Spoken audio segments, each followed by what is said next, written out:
This is a video in clinical medicine from the New England Journal of Medicine.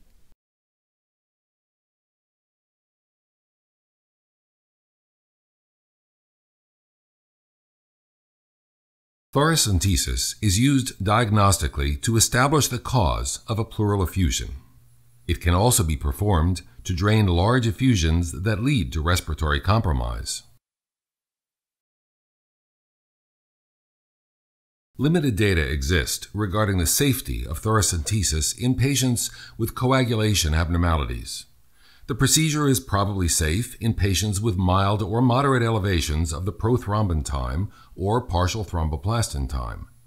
The decision to use fresh frozen plasma or platelet concentrates in patients with clinically significant coagulopathy or thrombocytopenia must be made on an individual basis. The procedure should be used with care in patients who are receiving mechanical ventilation, since positive pressure ventilation may bring the lung close to the thoracentesis needle and increase the risk of pneumothorax. Thoracentesis should be deferred in patients with severe hemodynamic or respiratory compromise until the underlying condition can be stabilized. In patients who have small or loculated effusions, the procedure should be performed by experienced operators, ideally with real-time imaging guidance. The thoracentesis needle should not pass through sites of cutaneous infection such as cellulitis or herpes zoster. Numerous devices, which are frequently available in prepackaged kits, can be used to perform thoracentesis. You should become familiar with the specific devices available at your institution. In this video, we will use a standard intravenous over-the-needle catheter assembly to demonstrate the procedure. For sterile preparation of the site and administration of anesthesia, you will need a skin cleansing agent, sterile gauze, sterile gloves, a sterile drape, a hemostat, which is optional, 1 or 2% lidocaine, and a 10 milliliter syringe with a 22 to 25 gauge needle. For the collection of pleural fluid, you will need an 18 to 20 gauge over-the-needle catheter, a 60 milliliter syringe, and a 3-way stopcock. You will also need sterile drainage tubing, specimen tubes and a large evacuated container, and a sterile occlusive dressing. Explain the procedure to the patient and obtain written informed consent. You should also verify the patient's identity, mark the correct site, and conduct a pre-procedural timeout.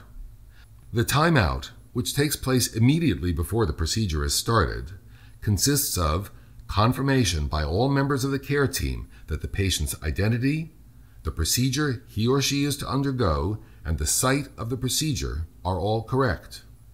You will need an assistant to help position and monitor the patient and assist with the collection of pleural fluid.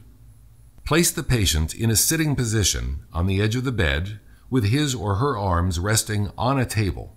The height of the effusion is determined by auscultation and percussion of the posterior chest wall. With a skin marking pen, mark the needle insertion site. The site should be 5 to 10 centimeters lateral to the spine and at least 1 or 2 intercostal spaces below the top of the effusion. The needle should not be inserted below the 9th rib. If available, bedside ultrasonography can be used to help visualize the effusion. In the patient in this video, the pleural effusion is easily visualized, as are the ipsilateral lung and the liver. Prepare the area with antiseptic solution and apply a sterile drape. Using a 25 gauge needle, place a wheel of local anesthetic such as lidocaine along the superior edge of the rib that lies below the selected intercostal space. Switch to a 22 gauge needle and begin to anesthetize the deeper tissues. The inferior surface of the rib must be avoided, since the intercostal vessels and nerve are located in this region. At this point, walk the needle over the superior aspect of the rib, alternately injecting anesthetic and pulling back on the plunger as you advance. Once the needle enters the pleural space, pleural fluid will begin to fill the syringe. Inject more anesthetic at this point to anesthetize the highly sensitive parietal pleura. Note the depth of penetration and then withdraw the needle. If available, a hemostat may be attached to the exposed portion of the needle to mark the depth of the pleural space. Attach an 18-gauge over-the-needle catheter to a syringe and advance it along the superior surface of the rib. Keep pulling back on the plunger as you proceed to the predetermined depth of the pleural space. Once fluid is aspirated, immediately stop advancing the needle and guide the plastic catheter over the needle. When the catheter is fully inserted, remove the needle as the patient exhales or hums. The exposed hub of the catheter should be covered immediately with your finger to prevent the entry of air into the pleural space. Next, attach the three-way stopcock and large syringe to the catheter and continue to aspirate fluid. When this syringe is full, adjust the stopcock so that it is closed to the patient. The stopcock should be open to the patient only when fluid is being actively drained. If additional fluid needs to be drained for therapeutic purposes, attach the collection tubing to the stopcock and to the evacuated container. Open the stopcock to the patient and to the tubing and allow the evacuated container to fill. Generally, you should remove no more than 1,500 milliliters of pleural fluid. The removal of larger volumes may result in post-expansion pulmonary edema. On completion of fluid collection, you should rapidly remove the catheter as the patient holds his or her breath at end expiration. Cover the needle insertion site with an occlusive dressing and clean the surrounding skin. At the end of the procedure, make sure that all needles are placed into appropriate safety devices. Aspirated fluid should be placed in specimen tubes before the large evacuated container is filled or while it is filling. A tube without additives should be used for chemical analyses such as the measurement of lactic dehydrogenase, protein, and glucose levels.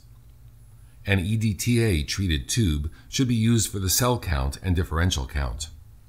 Specimens for cytologic and microbiologic analyses and for other tests may be required depending on the clinical circumstances. These are discussed in further detail in the accompanying written supplement. Analysis of the pleural fluid will help differentiate a transudate, which is commonly caused by congestive heart failure or cirrhosis, from an exudate, which may be caused by processes such as bacterial pneumonia, cancer, or trauma. Pneumothorax is uncommon after thoracentesis, and when present, it rarely requires the placement of a chest tube. Chest radiographs are not required after simple, uncomplicated procedures. Radiography of the chest should be performed if air was aspirated during the procedure, if chest pain, dyspnea, or hypoxemia develops, or if the patient is critically ill or undergoing mechanical ventilation. Other complications of thoracentesis include pain, coughing, and localized infection. More serious complications include hemothorax, intra-abdominal organ injury, air embolism, and post-expansion pulmonary edema.